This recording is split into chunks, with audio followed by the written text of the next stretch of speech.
们这一群三五好友，以前一定都是运动选手，可能就是打棒球的，那也有可能是田径选手，也有其他项目。那事实上，出了社会之后，我们就是想要有一个让我们自己本身的一个运动空间。垒球是一个最好项目，在原住民的部分，这也是一个有史以来大家最热衷的一个比赛。那我们也是希望能够家庭融入到球队，球队融入到家庭。一方面，我们能够有家庭和乐的时间；是另一方面，凝聚我们这一些桃园市都市的这些朋友的一个向心力、凝聚力，那让我们能够在比赛有更大的一个发挥。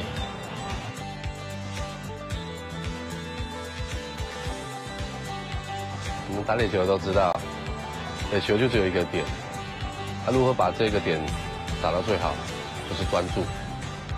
专注能够让我们在打击的时候发挥最好的一个内容。慢速垒球比赛守备方面相当注重于团队的合作，还有以及个人的机动能力。那平常的话，我们都是比赛代训的方式，以及跟一些前辈取经来分享一下在球场上面所有的经验，这样。一般都是在闲暇之余到打击练习场去打击，那不断在打击过程中顺便训练自己的专注度。那在假日去球场的时候，跟各球队比赛之余，能够看自己的练习的效果如何，以展现出自己最完美的表现。平常就是会上网去搜寻我们手背上面的影片，来充实自己，以及跟我们球场上面的神拜来取个经验这样。那我们就会利用我们工作剩下的时间，来做一些手背的练习这样子。此次的比赛是桃园市慢速垒球锦标赛的联盟杯。那在此也是邀请我们台湾各地的原乡的原住民的球队来共同来参与这一次的联盟杯比赛。那我们这次的联盟杯已经进行到了第8届，那一路走来也是相当的不容易。那我们从单数的球队现在已经演变成我们有即将举办的话是20支的球队的比赛程，那也欢迎各个原乡部落的球队一起来共襄盛举，一起来为我们原住民慢速垒球来共同努力，共同来加油。113年第8届联盟杯慢速垒球锦标赛，垒上英雄再现。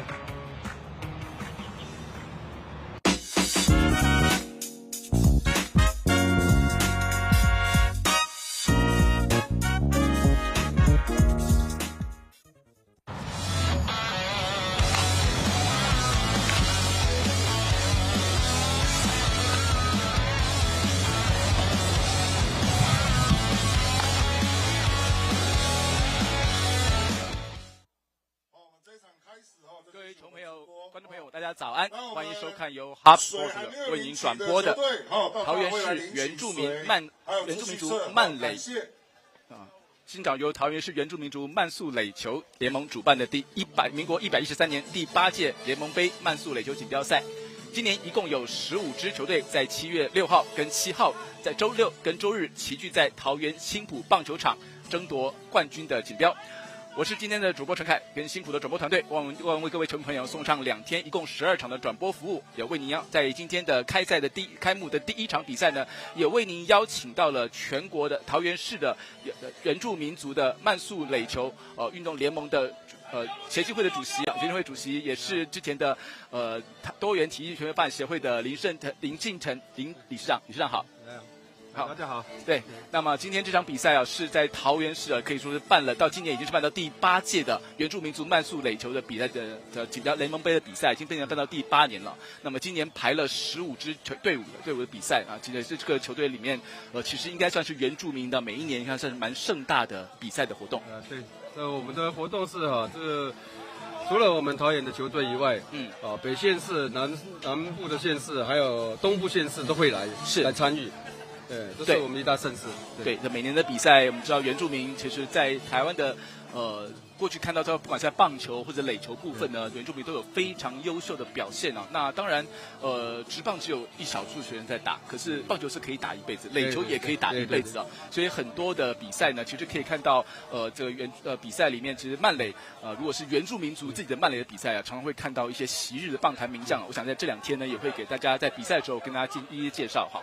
好的，那我们先来看一下今天的第一场的安排比赛的转播呢，将会是在赛会的 A 组这是北海鳕鱼相思的球队对上的是雕轮刺青的比赛，这是在 A 组的预赛哈。今天安排的比赛赛程呢，是从今天其实在今天早上8点就已经开始打了哈。那今天的前面已经打完2场比赛哈，北海鳕鱼相思跟盛源工程还有雕轮刺青这3支球队先各打2场的预赛，来决定出1支到2支最后晋级8强的名单。那么今天等于是 A 组的预赛已经是最后1场比赛了。那么要出战的是雕轮刺青跟北海鳕鱼相思。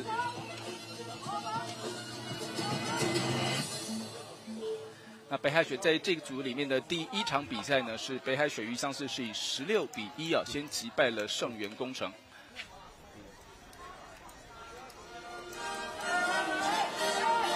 好，那这场比赛也即将开始啊。那先跟大家简单报告一下比赛的记录。今天北海排出雕轮刺青先攻，排出来的第1棒是北海2号的黄翔，地球就打击出去到左外野，结果被3垒手北海的3垒手陈于翔给接杀出局，1人出局。1局上半的比赛。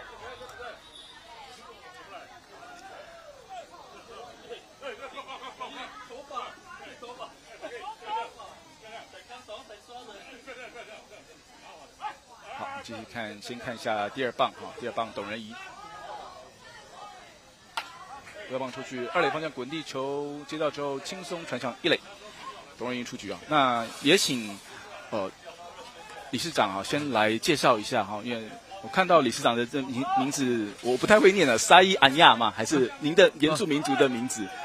沙伊安啊，还是安啊？安啊，是爸爸的名字。是啊，所以您是哪一？沙伊是阿美族的名字哈。我们在这一次看到这个原住民的比赛哈，其实虽然说台湾原住民现在在官方认定有16族哦，可是基本上打棒球的绝大部分都是阿美族，对，少部分的可能有泰雅，或者是这边打击出去左外野方向，结果还是高飞球接杀。在第1局的上半呢，雕轮刺青前3棒呢，打出了2个高飞球跟1个界外球出局，结束了1局上半的进攻。对，刚刚也是说理事长说，其实打垒球或是打棒球，多半都是阿美族的这个族人在打这个比赛。那每年的比赛呢，像这个桃园市的这个慢速垒球委员会已经办这个比赛，已经办到现在算是第8届的比赛了。所以在原住民的比赛里面，因为这2年其实大家在鼓励大家运动啊，然后也有除了这些平常的热身健身之外呢，其实也有一些杯赛。那像这个今年这个办的联盟杯的比赛过去也办了7届的比赛，那可以请这个理事长谈一下，就是这个筹办这个比赛大概这个过去本来8年前也是您在筹办吗？还是说之前有前辈在做这个赛事？前辈我们也是身在其中了。因为之前的前理事长是高清池理事长是，然后呢，在后面的话是一些活动都是我们在处理。是对活动来讲的话，初期最不好处理的就是球场因为当初球场我们桃园是算很稀少没有球场，对，没有球场比赛。那这个球场的问题有时候会跟那个什么龙岗大操场，我们这边那个军的那个球场去借球场去做比赛，所以说没办法的之下，后面来陆陆续续了，我们桃园就是慢慢增加那个垒球场了，是，而且我们的球队是越来越多，像以前能够参加我们的比赛的都是现在的都是老球员的啦，对，因为从那个打职棒退下来的，或者是成棒退下来的，都来打我们的球比赛，因为什么？我们这个联盟比赛几乎你的球队没有到那个程度，可能就不敢来了。是为什么？怕人家说你第一场到第二场就是结束就回去了。对，为什么？他那个大家的实力有目共睹啦。大家会比较，尤其像北一乡，这个北一水一乡是这个球队，这也是老球队。对，在北部也碰到他，在我们桃园也碰到他，在中部也会碰到他，因为他是老球队，他大的杯赛他都会参与，他都打。然后对基本上其实打北海的球员呢，其实蛮多前职业选手的嘛。那刚刚排出来的第一棒是林少恩啊，林少被保送上来，现在第二棒打出了。江佑哲打出了左外野方向强劲的平飞球，落地变成一支安打。在开赛一开始呢，就靠着保送以及安打站上了无人出局，站上了1-2的垒包。接下来第三棒，哇，第三棒的汉操很好啊，这也是我们前中华队 U21 的国手啊，彭子扬。平飞球打去，又是一支安打，又。1-2追传出去之后，2垒跑者越过3垒跑回本垒了，打击非常的有效率啊！连续的2支安打呢，就把选手就送回来了。彭子扬其实这一支啊，我跟赛前我其实跟彭教练大概论了一下，因为他自己现在也在带一些基层的比赛。对他说这是台北这个北海鳕鱼相思啊，他是。本身的选手应该是以台北市养工处的选手为主，对啊，有6位哦。这第4棒用接下来打击的苏哲明一棒又是左外野方向的长打，哇！一棒跑回来，再跑回来第2分。那么原来在1垒的跑者彭子扬顺利上到了3垒，但是这一棒啊虽然拉得很强劲，但是苏哲明只上到了1垒的垒包。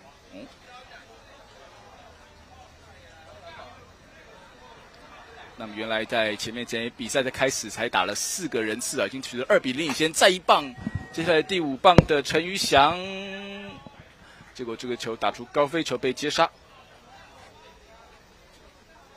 在连续让4名打者上垒之后呢，陈于翔出局第1个出局数，不过这个球拉得也很强劲。现在轮到第6棒的黄飞鸿。名字非常特别，从小学就被大家受到瞩目的黄飞鸿，宜兰的选手，这边传上2垒，好，刺杀出局，3人出局结束了这个半局的进攻。目前这个半局呢，北海已经取得了攻下了2分。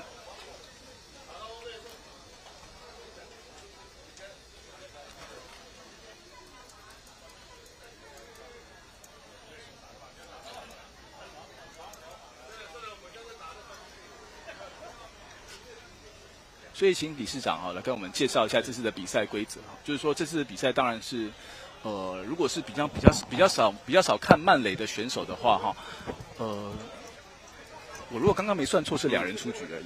3人，已经3人了。刚刚有个接杀，已经有个接杀，可能没有看到，因为我一直在讲比赛，已经3人出局哈。对对。好，那还是一样是3个好球就出局嘛？还是一样，还是从1好1坏开始？有的大部分都是一好1号开始。1好1坏开始比赛，等于说你就只有投手就投2个好，打这只有2个好球的机会。对对。然后投手有3个坏球的机会，这样子。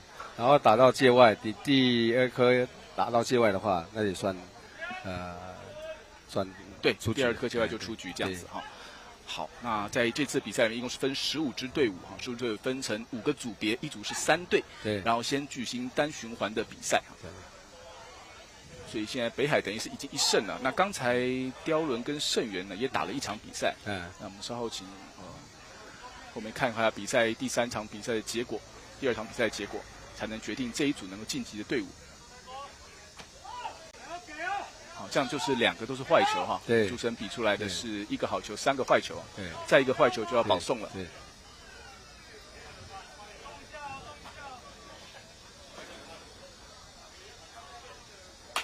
哇，打出一个平飞球，刚好在中外野手前面落地，尤其是安打。那当然，慢速垒球的规则也跟棒球可能球迷有看到有一点小小的不太一样，是它没有盗垒。好，刚刚看到基本上是投手投球球才能打击。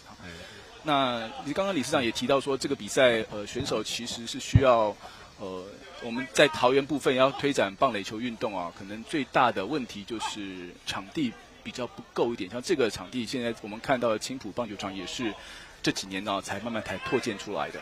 这个是最早的，这是最早的一座，这是最早的一座。有其他这个垒球场的话，棒球不能使用，是没有那么这个场地没有那么标准，对，大小它棒球不敢用，是大小不太一样。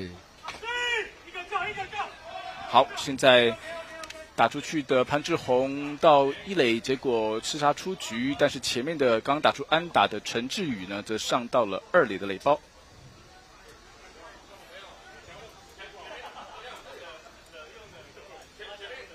现在是一人出局，站上二垒，轮到打击的是背号77号的第6棒高豪南。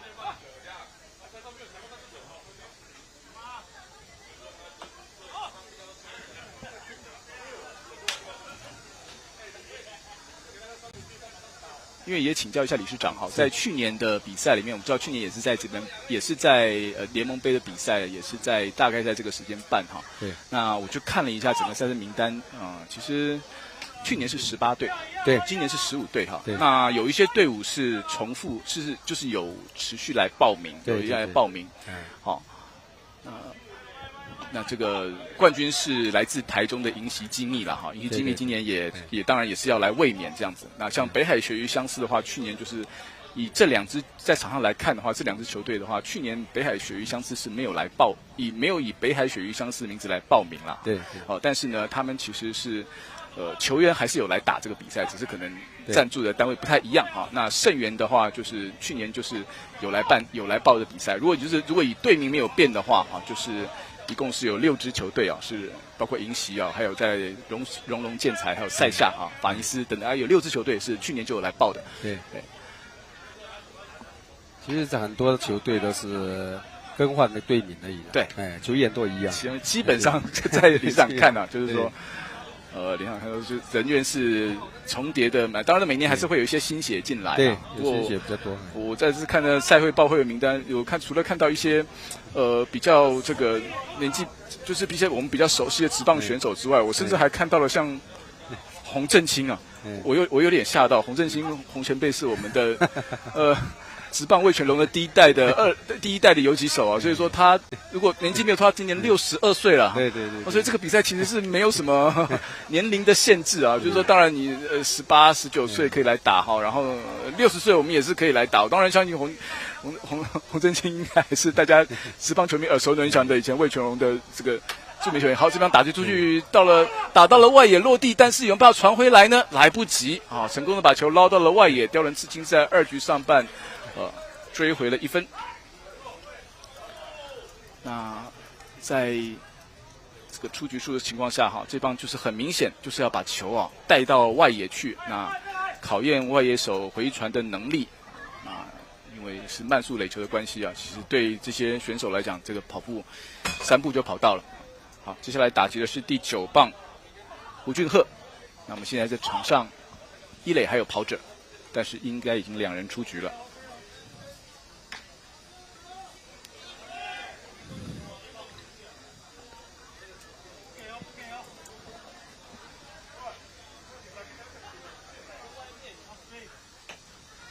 好，这个是好球，慢速垒球的好球带比较大一点，蛮宽的而且这个对投手的球的高也没有限制看到每一个球都是等于都已经投出去都出框了。大家如果看到现场转播的话，那个球其实是从这个荧幕镜头外面掉下来的几乎是垂直的。对。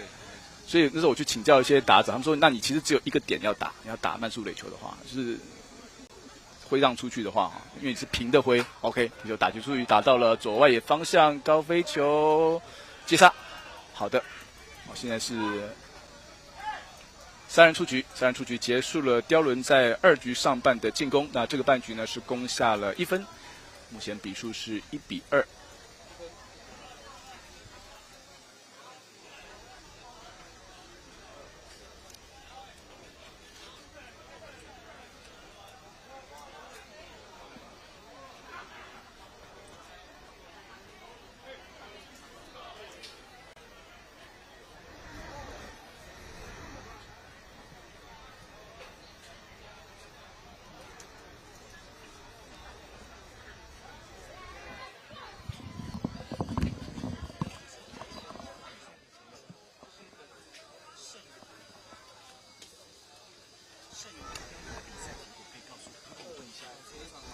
非常的。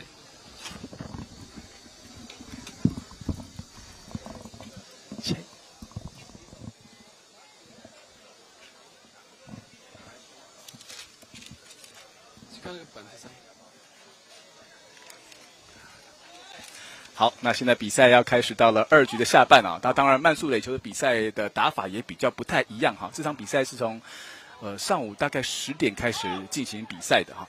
那比赛的时间就是50分钟啊，不管打到几局啊，打到50分钟就开始，就是打到50分钟的那一局结束，就是比赛就结束。那如果是下半攻击的话，他要把那个半场对，哇，这棒打出了右外野方向的飞球。北海的21号蔡明觉啊，这个大家应该以前印象很深刻的前职棒选手啊。北海其实排出了，本来有2位啊，因为包括了还有一位简富志啊，是之前在兄弟上打了6年的选手，但是今天没有排上先发的名单。哦，这方打着投球前滚地球，直接一个反弹接起来。哦，其实李晨晨打得漂亮，但是刁伦的投手潘志宏呢接的也精彩，直接一个弹跳接起来，在2局的下半啊，北海的进攻很快就已经2人出局了。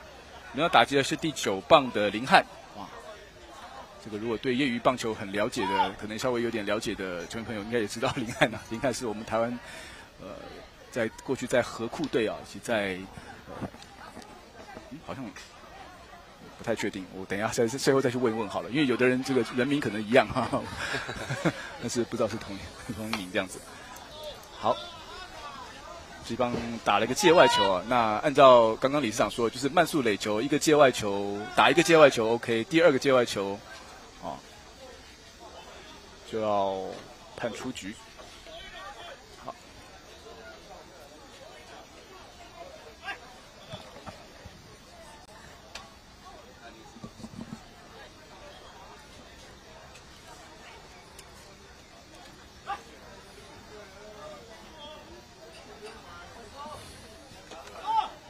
坏球，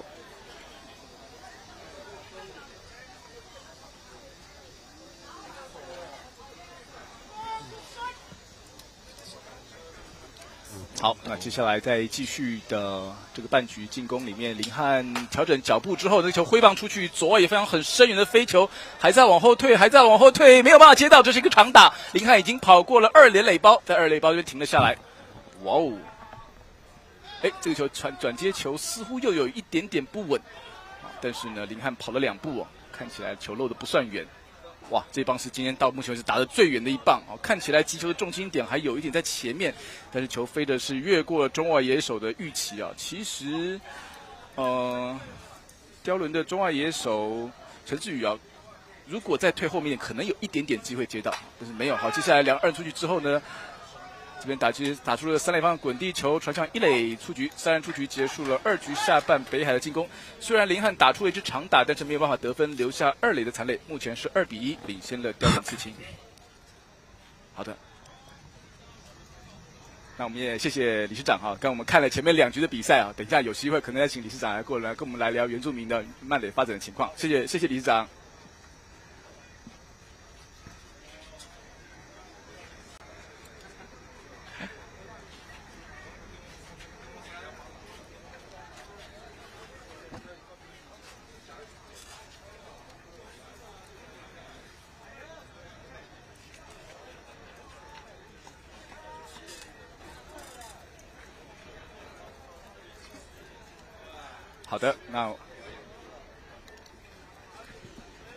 好的，那在刚刚前面的2局呢，我们请到的是龙潭的原住民协进会的龙潭区的主席啊，林信成，散叶阿雅。那现在呢，在这个我们继续来跟原住民族多元体育文化发展协会的总干事陈俊轩，也是这次等于是联盟杯的总干事陈俊轩陈大哥来跟您来聊一下今天的比赛哈。今天其实在这边北海跟盛元跟刁人这个是3局啊，现在是3局的上半了哈，3局上半北海是2-1领先。是今天在这个组合里面呢，就是高手云集啊。对，北海里面有好几位这个前职棒的选手。是。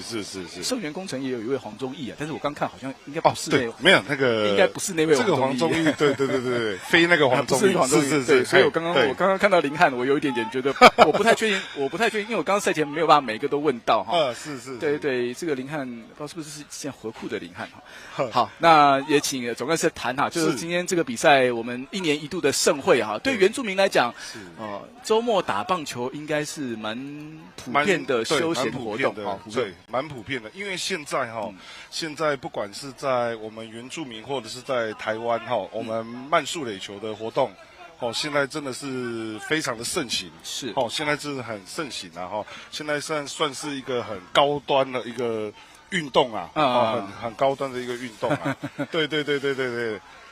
对。然后在这几年的比赛，其实比赛也不少哈。就是说，如果当然这个比赛是没有限定的，等于说也没有限定比赛的来的选手的户籍，就是你可以台东你也可以来哈，没错，你也可以来哈。这个是就开放给只要是原住民选手都可以来报名哈。是，只要有原住民身份的选手都可以来报名。没错，全国都可以来哈。对。但是如果就是像北部的话，像我知道在6月份初的时候就有一场这个市长杯啊，4月初就有市长杯。有。对。然后之前像新北也有办比赛，也有办慢垒的比赛，就是说这个比赛的场次这几年应该算是蛮多的。跟当然这个联盟杯是到第8届，但这几年是不是赛程是相对来讲他们打球的机会是比较多一点的？对。关于这一点因为像我们算是旅北的孩子旅北的孩子，那我们在都会区生活那我们假日的时候都是利用我们空闲的时间到3、5好友一起来，就是组成这个慢速垒球队。对，那慢慢的就培养这个感情。那就是在球场上面，那我们就一起来奋斗啦，一起来为我们自己家乡原乡的部分来努力。所以现在很多我们球队的队名啊，都是用我们原乡的名字来来取的这样子。是。我刚刚就说，就是像现在我不太确定雕轮但是像北海这边，他们其实主要是6位在养工处的原住民的选手，是，然后他们再去找他们的学长或者是学弟或者是族人，这样组成这一队。那这一队以前还有蛮有名气的是，前2届他们有请到一位。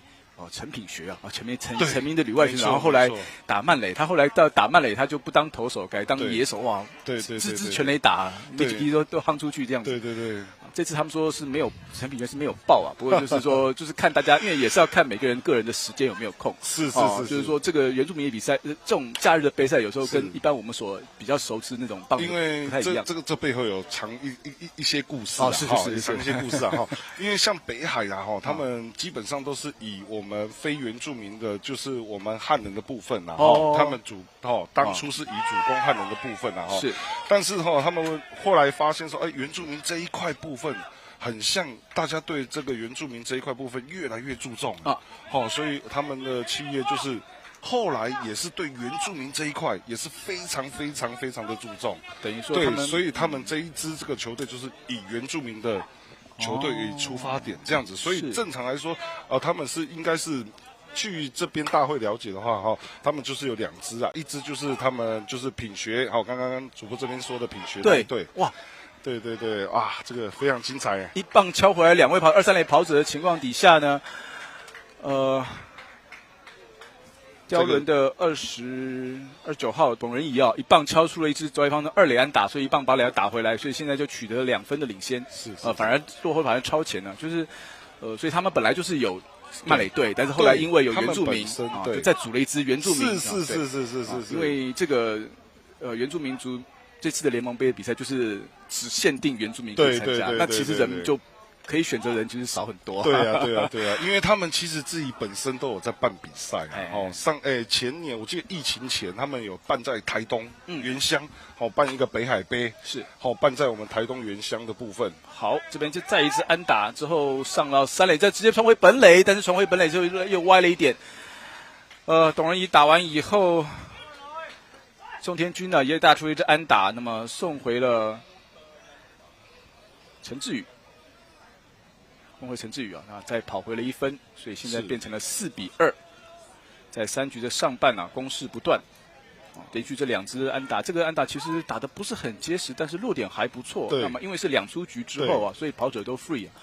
慢垒是不能盗垒，但是2出局之后就是还是可以自由跑垒，所以这个差别比较大。是。那么现在北海叫暂停了。对，2局这个算是3局的上半啊，3局上半现在掉了3分，有一些危机。是目前是有一些危机。对，那也请总这样讲，就是说因为我们平常看棒球会觉得说棒球投手很重要，那个球速什么，但是像打慢垒的话，球是投高的，那慢垒里面投手的这个重要性，我觉得像跟棒球比较起来的话，好像是就是差别在什么地方？就是说这个投手，就是说投手会不会也会有很厉害的投手，或者是说他相对来讲，因为慢垒就没有球速这个问题，对，那所以是不是一个好投手，怎么样去评估他的？是，因为我们此次的比赛是不限高啦。不限高了，是不限高。投的球的高度对，高度是不限高，你可以投到10层楼都没关系，你投得到就可以。对。好，以慢速垒球来说的话，它是分2个层级啊，不是说层级，就是以2个赛制啊，就是有分限高跟不限高的部分。对。那我们不限高的部分，就是不管你投多高，都是在我们的规范里面。对。好，那我们限高的部分的话，就是1.85米。有限高，对，以限高的话，就是以这个部分啊，1公尺85没有很高啊，就大概一个人再高一点点，3.6，我记得1.8是下限，3.6是上限，对，上限，就是它有一个头的那个你的弧度要在一定的高度之内哈，大概就是1层楼到2层楼的高度，是，1楼到2楼这样子。那所以我们就是看整场比赛投手的一个占据一个比例来说的话其实跟棒球是不相上下的，也还是很重要，就是很重要。对，所以一个投手的养成并不是这么的容易。所以说会投的还是，像我刚看起来感觉像就是那个球就是会投手他掉的球就是比较不容易打得到，就是。对，还是有。对，我不是拼速度，我是拼弧度了，拼角度啦，应该这样讲啊，拼角度这样打。对，因为没错。像当然打慢垒就是。那其他打击部分差别就比较不那么大，球比较大一点的话，这一棒一开始在3局的下半呢，北海的李晨晨率先打出了穿出游击区的安打上垒，对，所以在比赛的时候，我们今天呢，我们看到的赛事在 A 组的赛程部分，我们刚刚也跟大会再确认了一下，对，就是已经打完2场的赛事了，那这是第3场比赛，等于是3场比赛之后就要决定。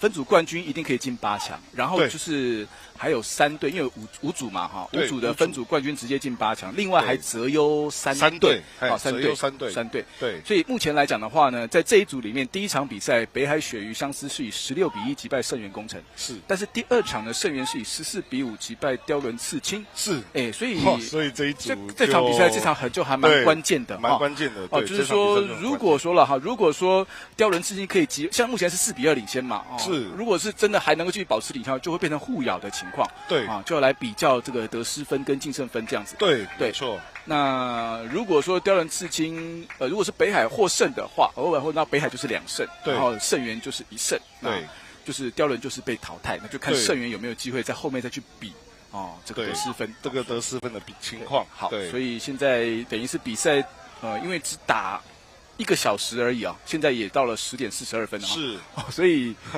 留给北海的时间已经不多了大家不要想说才打到3局而已棒球打9局没有，没错这个比赛甚至连7局都不一定会打到你就是打1个小时，是，这个就是慢速垒球的迷人的地方，是，对，它就是它迷人的地方，对，听起来是慢速，但是其实节奏要很快才行，没错，不要想说这个就是才3局而已还早，没有，每一局每一个打击每一个守备都非常非常的重要，是，好，对，接下来这一棒北海的蔡明觉打出安打之后跑回本垒，然后自己再要上3垒吗？3垒安打，哇，没错，是一口气到3垒，扎扎实实的3垒安打，对，慢垒要出现3垒安打的几率非常容易吗？少，那不太容易，对不对？因为慢垒其实因为我们是漏了球了，对，我们是10个守备员对。那我们有多一个，就是会在基本上在高强度的比赛当中的话，我们那个第10位都会放在外野。是，对，那所以如果你要打到3垒安打的机会，其实非常的稀少，是非常的稀少，除非那个击球员他本身的条件非常非常的好啊，好，对，然后要不然就是角度弹跳非常好，对，要不然就是像刚才这样火车过山洞，这个机会大概是最大的。对，好，对，接下来轮到是北海的彭子扬，第3棒彭子扬，再轮到他上去打击，对，是，结果就被保送了。在慢速垒球的话，其实是从一好一坏开始嘛，然后保送是可以直接保送嘛，对不对？如果没有就是也可以直接指定说选手保送。以我们这一次的规章的话是没有这个规定的，对。可是就是看各个大会的规则里面看有没有这个规范这样子。哇，这球捞得够远，但是刚好面向左外野手，但现在3垒的跑者还是来得及。是，这球打得张佑哲跑回来了，对，这球打得很漂亮。好，就拿到了第5分，所以只落后了1局2局不到。在刚刚说过，这场比赛其实如果以10点开打的话，那就是以50分钟计，大概就剩最后这1局啊，所以等于是在比赛最后开始要逆转了。但是这一半局北海的进攻还没有结束，接下来这一棒，哇，飞出去了吗？出去了。这一球，陈一翔这一球到底有没有要看一下裁判这边的判决，看是有没有出去哈？对，我们看。现在目前看起来很像是 two base， 还是一个弹跳，对不对？现在看一下我们，哇，这球看起来非常的深远，对，非常深远。因为好像因为在我们这边这个球场的规定是我们要飞过那个大网还要再飞过大网对，飞过那个大网，不是全垒打墙而已对，那就是只有 two base 而已。好，蛮多球员打出去。好，真的吗？好，现在跑出去5比4、6比4，哇，那7比4，北海这一局就把这一局给分数给逆转。这一局分数就一连串的长打其实真的只要有一个半局的时间进攻就不得了。是，好，这个打出去也是左外野的平飞安打。是。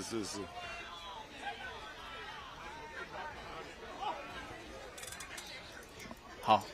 当然，这个半局还没有结束北海接下来的蔡明珏继续回到上场打击，第一球是坏球，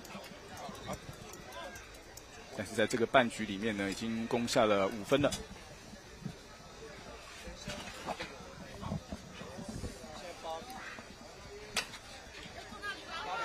好，那我们刚刚谢谢总干事陈俊宪陈总干事，等一下我们再跟陈总干事聊因为我们现在大会请到了原住民籍的民主进步党立法委员陈英陈立伟，好，来欢迎陈立伟来光临联盟杯的原住民慢垒的比赛今天这一场比赛，当然比赛本身呢大概到7比4那今年也请家园上，我之前看到立伟您自己在平常在等于是礼拜6、礼拜天那看原住民族的活动像运动比赛部分是不是慢垒？就你过去看的情况是比较多的。慢垒就是我们最喜欢的运动之一那当然这次的杯赛其实就是在2015年我跟林志强议员一起共同推动那我们这个前身就是就是那个桃花源杯。那后来2016之后，慢慢就演变成有2个例行的杯赛这个联盟杯还有桃花源杯就持续办，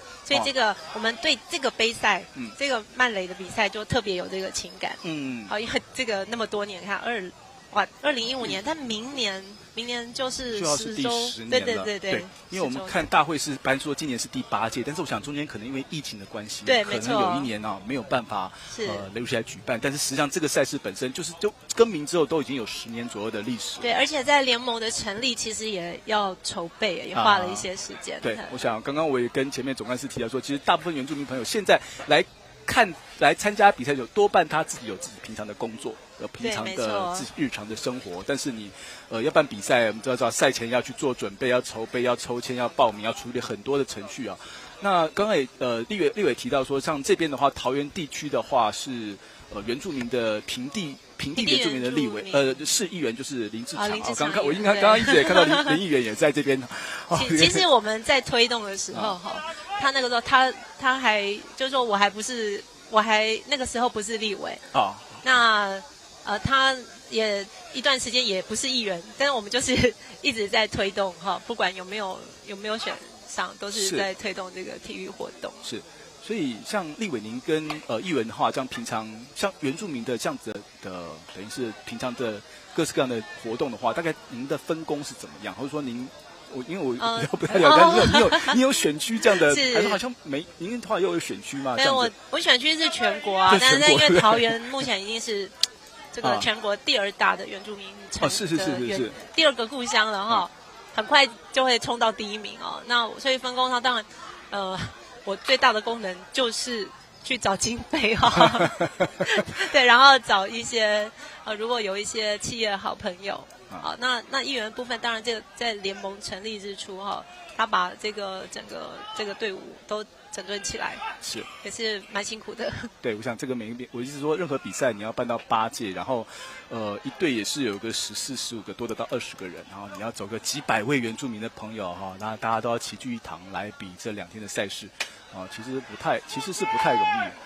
是接杀出局，左外野放到高位接杀出局哈。委员自己平常有运动的习惯吗？我们眼睛运动比较多。说其实，但都跑行程了，时间都在跑行程上。跑行程就是运动，运动量就很大，我知道。对。委员今天可能有的时候，我以前看，因为我以前在当媒体的时候看政治线，他们一天可能8到10个是正常的行程。如果是在周日的话，哈。咱学生时代都追着职棒队伍跑，然后我还帮他们送便当。对，那一送到饭店呢，是想看那个球员身材很好这样子。所以您小时候也是职棒迷，对，职棒迷就翘课去看职棒的那种，还帮职棒队伍写歌。您自己还有创作歌谣，还创作对，就从那个俊国雄啊，然后魏全龙啊，都写，还有特定的几个球员专属的歌曲，他们没有发表。就应该要早一点机会。现在其实需要就怎么说啊？应该这民意代表也好啦，都要全方面的发展。我觉得那是可以，您非常有条件可以从这个方面再多做一些这个宣传，或者给大家知道您的才华哈。好，那对大家多支持我们的体育活动。对，我想这样这边。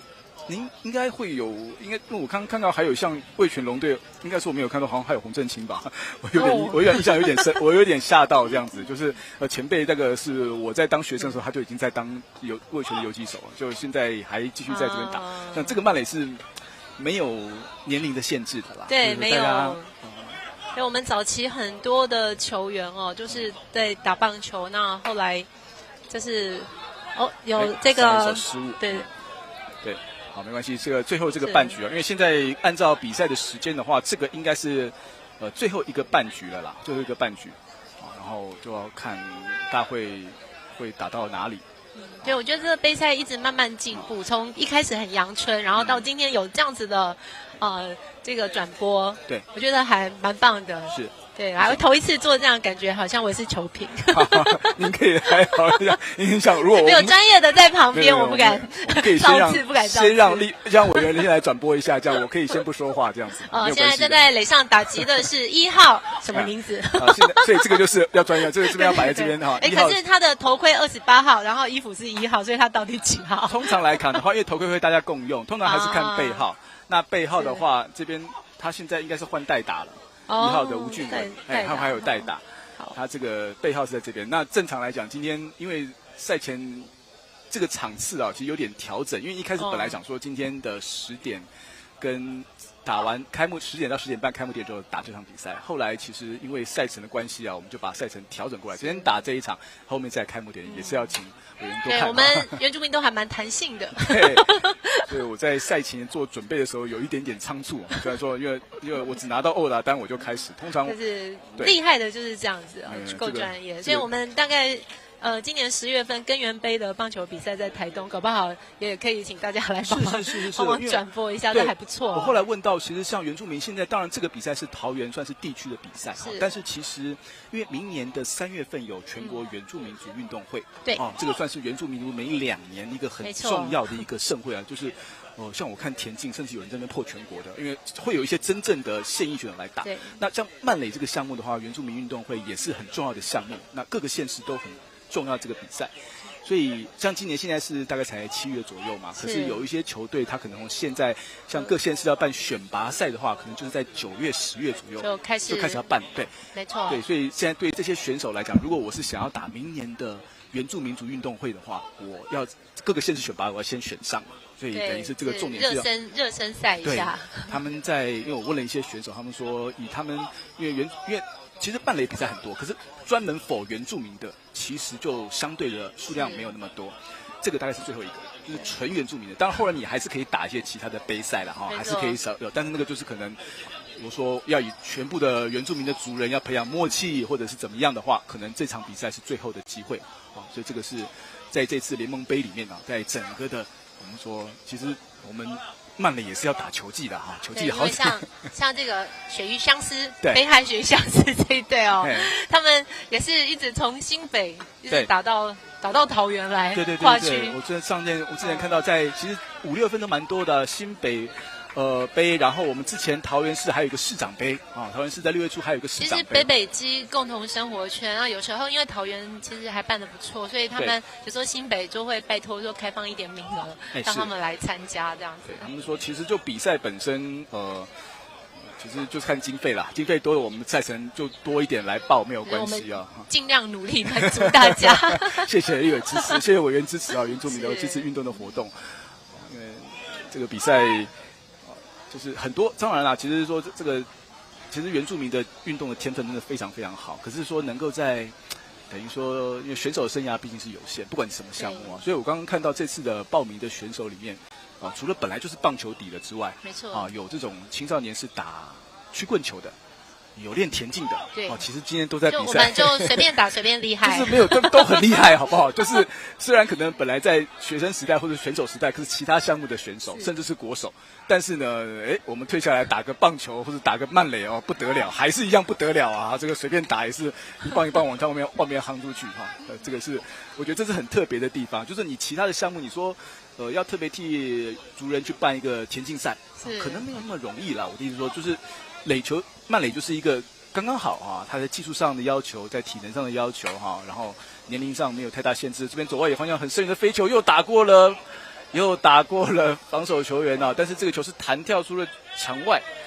不过刚刚总该得分，然后呢这个就跑回来啊，陈子阳前面就把陈子阳送回来，这一棒是。陈宇翔啊，前一棒就打出了几乎他已经连续2棒都把球几乎要送到场外去。不过刚刚根据总干事的说法是，这个比赛的全垒打规定是要不只是要打到全垒打墙，要翻过那个网子翻过网子才算吗？这个比赛特殊规则，如果要翻过网子，不过总干事说还是有人可以打出去啊，这个真的不得了。我们每天看。像北海这一队，我之前印象比较深刻的是陈品学啦，因为他之前一度是有拿到我们台湾的，因为慢垒也有国际赛事，我们甚至有机会可以去出国去比赛。哇，这球打得也很深远，右外野方向，右外野手一直往后退了8步之后落地，变成一支安打啊！那这一棒2垒安打之后，对，又再送回来。好，再跑回2位跑者，现在比数差距是越拉越大。虽然在这场比赛里面，刁伦刺青因为他们前面已经1败了所以。这一场如果再输的话，他们应该就是没有办法晋级但是呢，而且前半段是一度以4-2领先，那现在差距现在开始拉开到13-4了。然后北海看起来还在换球员，他应该是会让大家都来打。北海这次报了20个选手那在赛前登录名单是登录了15人应该就是本来就选15个人登录，应该都会上来。现在成立这个垒球队就是说他。会一开始成立比较辛苦，因为会有一些成本因为这个装备的关系。对，所以大家草创时期，我们都尽量多支持。是，因为我想这就是当然打球是一回事，但是大家看到装备装备包括衣服、鞋子球衣球鞋、装备包，对，装备包慢垒的话，我特别看了一下，刚刚忘记请教总教练，好像都是打木棒，他们还不知道是用木棒还是用铝棒，我等一下再去问一下，再确认一下他们的装备部分，因为这个打击威力差很多。但是呢，垒球的手套跟棒球不太一样就通通都要另外再添购要再制备。那如果不同的比赛有不同的队伍的话，那当然球衣又是一笔费用。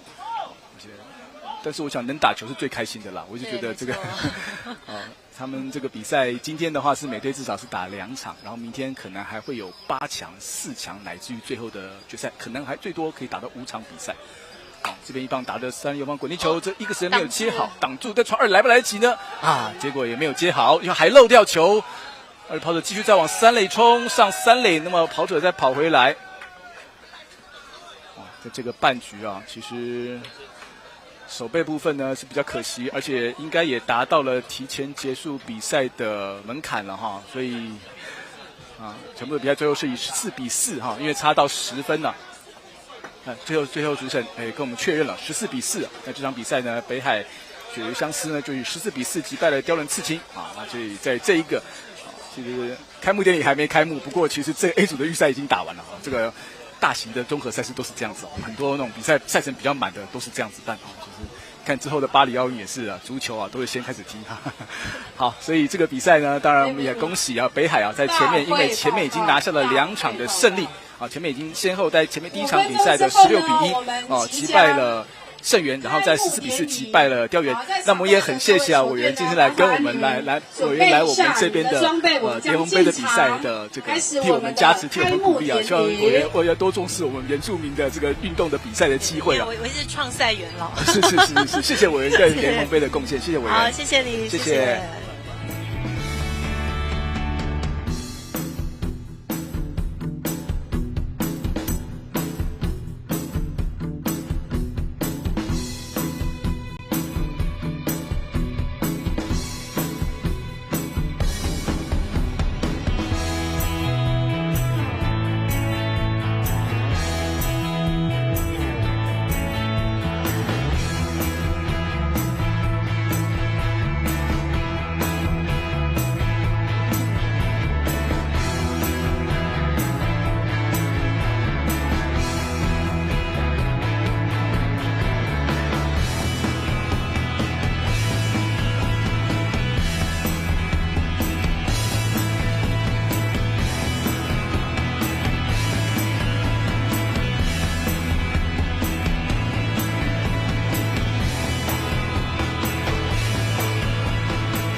对啊，还好，所以有这台那个电风扇。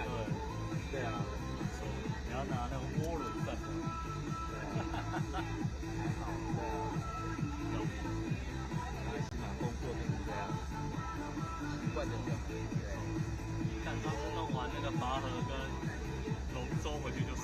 真的？对啊。他这种外场都这样啊，他是工作嘛。哎，现在有排球吗？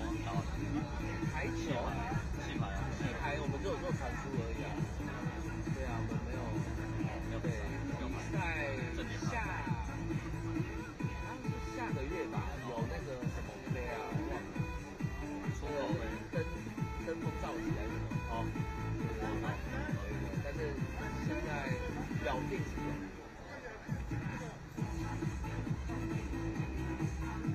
到底他办很多啊，从他是以前的海峡。对啊，篮球也是我们也有啊，搞过他们秘书长。对啊，他之前大杯我们送，特好不好？太厉害了，登峰造极杯。现在场外的各位球队，篮球、排球，以后就各种。请进场。然后做2岸。场外的各个球队，麻烦你们的领队带领你的球队进场。然后一个。之后就是延伸，它是这样子，就是多方面，因为它其实以那个主推为主嘛，它做起来之后就会延伸到其他项目。我觉得这样也是没错。对啊，对啊。之前那个是谁啊？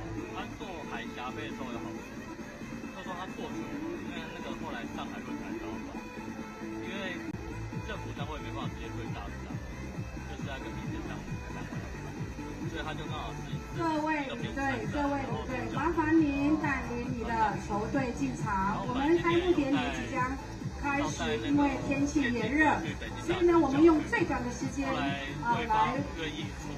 开幕典礼。谢谢你的合作，谢谢。那其实也蛮可惜的，一个交流机会，对啊，他就去北大，对啊，然后学校出不了钱给学生机票。他学生有时候说暑假他打工，他要赚钱，如果没办法赚钱，还要花钱。是啊，因为学生哪有什么？来，麻烦一下哈，我们后面的球队哈，速度加快一下哈，原住民的速度别那么慢哈，来后面的速度加快一下哈，麻烦一下各位哈，来我们进到场中，我们举牌哈，来麻烦一下各位，谢谢你们哈。我知道天气炎热，我们早一点开幕，早点结束哈。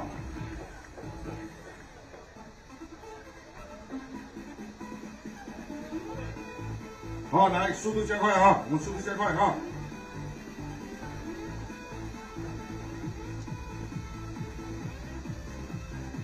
那待会结束之后记得找我哈。各队待会开幕完哈，你们的经理或者教练记得找我哈，记得找我。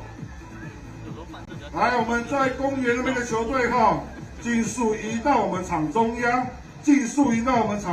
哈，麻烦一下哈。我那个都是他们赞助商嘛。对啊。龙也很厉害。你有拿饮料了吗？有叫饮料，是我买的。哦，谢谢，有了，谢谢，人真好，应该的。对啊，真的。可是很少业主跟你一样。我说真的，很少业主跟你一样。我说我每次买便当都是我自己要吃，但我绝对不会买。有一些还有水没有到，我看一下。他也不会去在意。至尊，对面的赶快0分。王舒婉，快点！韦德，新北原血赛下，雕轮刺青，回口，尽速派员到我们。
首先呢，我们有我们的开幕表演，由我们的辣星系舞蹈团为我们表演，掌声鼓励。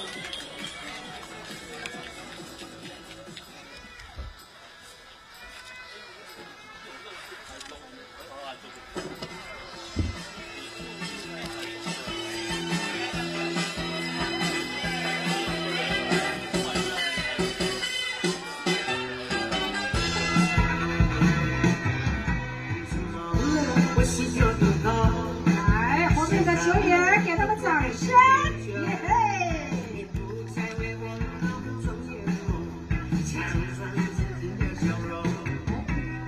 后面的球队很安静哦。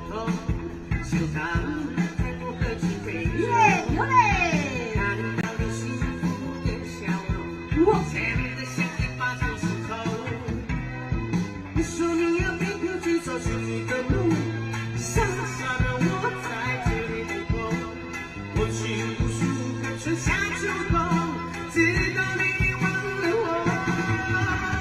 不要不要让我，不要不要让我看见爱的不是我。今天我要追，一定要拿到最后 ，baby。直到你再看我，直到你再看我，其实还玩不了我。因为我是最初也最初的恋人。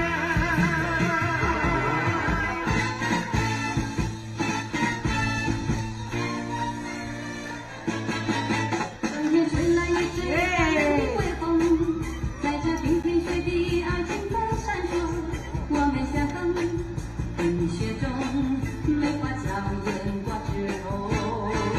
春天吹来一阵温暖的和风，在这百花园中爱情在散落，我们相逢，春光中百花迎风在笑容。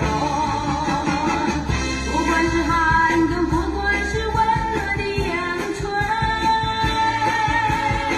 我身边有了你才会充满美梦。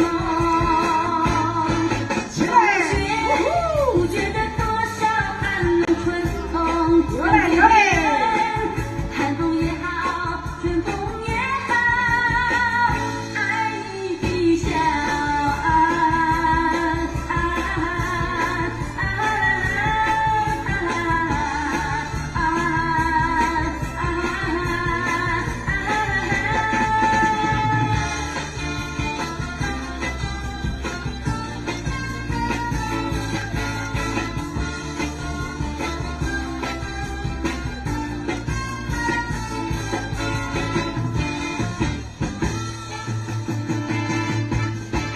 冬天吹来一阵寒冷的微风，在这冰天雪地爱情在闪烁，我们相逢，冰雪中梅花将眼挂枝头。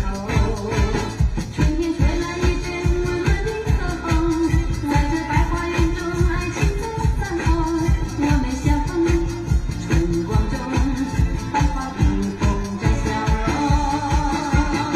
不管是寒冬，不管是温暖的阳春，我身边有了你才会充满美梦。冬雪不觉得多少寒冷春风跟随人，寒风也好，春风也好，爱你的笑。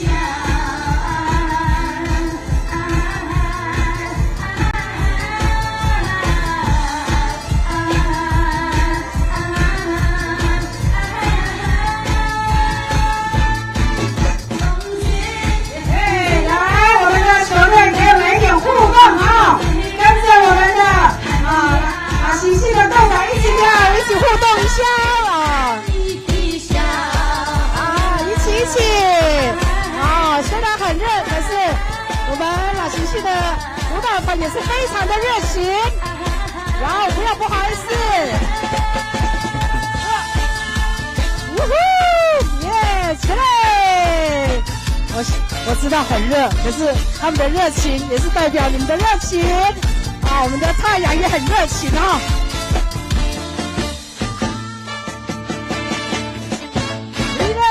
掌声鼓励，谢谢我们平镇市喇星系青年团，谢谢你们的表演，谢谢。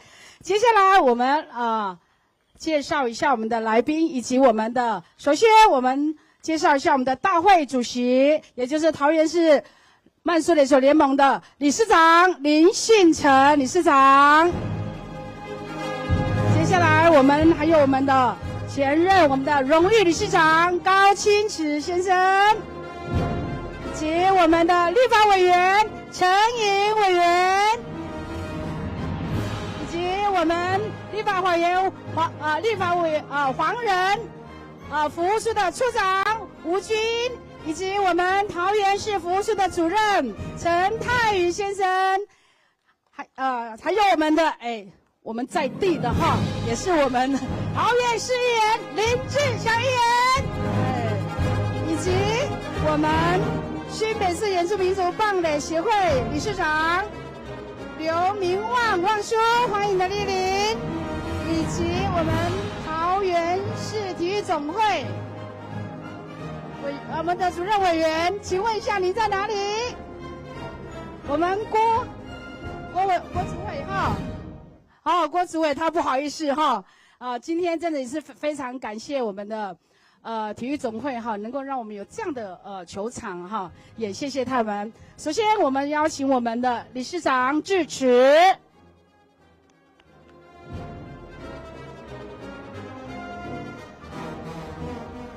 大家好，今天感谢各位球友们来这边参加我们的盛会，谢谢你们，也谢谢我们立法委员那个陈委员陈立委立委谢谢我们强哥最大支持强哥还有我们前理事长那个我们高理事长也来莅临我们的现场来指导还有我们那个新北市我们理事长也来这边支持我们还有我们黄仁立委的一个主任，还有那个处长来支持我们这个活动，也感谢你们今天在这个风和日丽的天气之下来就参加我们的活动，在此我们这个桃园龙潭慢速垒球联盟成立的第9年第8届，也谢谢你们参与，在此祝大家身体健康，万事如意，谢谢。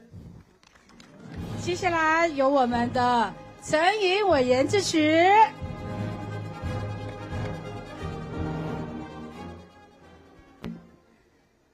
谢谢我们的林理事长，还有我们的荣誉理事长 Mr. 高潮先生。那这一次很重要的幕后的推手林志强议员，那也欢迎黄仁委员的团队，以及我们在座所有的选手，大家好。好。这个杯赛呢虽然是第8届，但是我刚刚算了一下我们其实我跟志强议员，我们是从2015年开始推动举办桃园市的这个垒球比赛，那么慢慢演变到今天的这个杯赛。当然除了我们联盟杯，还有桃花源杯都是我们两个好像我还没有当立委，你还没有当议员的时候，我们就开始推动了那今天算一算，明年10周年10周年所以明年要来一点特别的。那也希望明年的这个时候可以看到每一位我们的好朋友，好不好？好，那支持所有原住民喜欢的运动我跟志强议员永远在大家的这个身边背后，你随便转头或者往前看哪里看都可以找到我跟我们的团队一起来为大家服务，做大家最好的后盾。谢谢大家，也祝福今天各位都有好成绩。谢谢委员的勉励。接下来再请我们的黄仁服务处处长吴军还是陈，代表一位代表欢迎你的莅临。来，现场我们的球员阿哥盖别个连根。马里马萨罗，来好，你拜拜哟。还有我已经德里马卡塞，有马来西亚的吗？我也好。还有我们尊敬的我们的这个理事长林理事长，还有我们立法委员我们陈义礼我们的委员，还有我们很久以前的好朋友强哥，还有在座我们的高潮我们创会理事长，还有我们新北市的我们这个我们的理事长，还有今天我们代表华人委员跟大家问候，来哦，来哦。是的，这一次因为吴军啊，过去也是打棒球，这个从三民国小啊打到新港国中、台东农工，可能在座没有看到我们学弟啊。不过呢，我们的运动啊，一直以来都是代表我们台湾啊。过去奥运比赛啊，几乎啊60%都是我们的原住民族，所以华人委员呢在中央，他特别说啊，他一定会为大家争取我们的体育的经费，好不好？还有我们专属让他们有第二专场，好不好？好。所以呢，这个天气太热了，话也不用说太多。我们预祝今天呢，大家呢这个参与这样的这个比赛呢，大家都可以得到好的奖项，祝大家身体健康，万事如意。阿来，谢谢，谢谢我们的处长，谢谢你的勉励。接下来我们有我们的市议员林志祥议员，掌声鼓励。好，我们新城理事长，前任的这个理事长也是我们创会的会长哈，我们高金池理事长，陈英委员。黄仁委员的2位这个同仁哈，我们吴军处长这个陈泰宇主任大哥哈，还有我们新北的这个棒垒协会的理事长旺哥老朋友了哈，在座还有我们裁判长，我们所有工作人员，所有的全国的最优秀的选手，大家早安，大家好。好。这个天气太热哈，早上补充的酒精性饮料哈，差不多也都流失掉了哈。那今天这个比赛要特别谢谢我们联盟这个在非常这个困难的情况之下，我们还是把每一次的活动都给把它办好哈。那从这个2015年一直到现在第10年的时间哈，其实大家都很辛苦能够在桃园这个地方把我们的这个杯赛哈能够办得非常有声有色，1年2次的比赛哈。我们的这个联盟的杯赛，还有1次的桃花源杯都欢迎我们全国各地的这个好朋友能够共襄盛举啊。那当然今天天气非常的热，那我也不耽误大家的时间哈，就在这边祝福这个今天的大会能够圆满成功之外还要跟各位特别报告哈这个联盟是我当初跟陈颖委员那个时候一起。跟我们这个前任总干事一起把这样的一个协会能够创建一直到现在，那我想这个是很有口碑的这个联盟，我想我们办比赛也都非常的这个公正也都非常的这个努力哈希望在座的各位能够给我们大家这个更多的支持哈希望这个我们比赛都能够越办越好，好不好？好，祝福大会圆满成功，感谢大家，谢谢。来，谢谢林志强议员的勉励与支持。接下来由我们的运动员宣誓代表胡念民。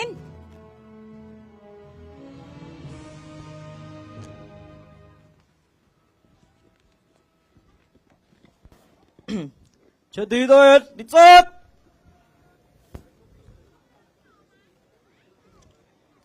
我胡念民仅代表本届联盟杯全体球员。我们秉持着原住民精神，以球会友，快乐打球，胜不骄，败不馁之运动家精神，参加113年度第8届联盟杯慢速垒球锦标赛。我们愿遵守大会一切之规章，并服从裁判之判决，发挥运动光辉，争取团队最高荣誉。宣誓代表胡念民经誓，中华民国113年7月6日。全体队员首先，谢谢我们的胡念民运动员。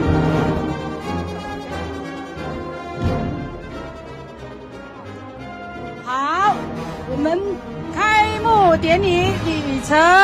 好，我们各个球队呢，我们回到我们的休息室哈，因为天气的关系，实在是让大家很辛苦哈。好，我们工作人员，请把我们的奖杯暂时先收回到我们的休息室。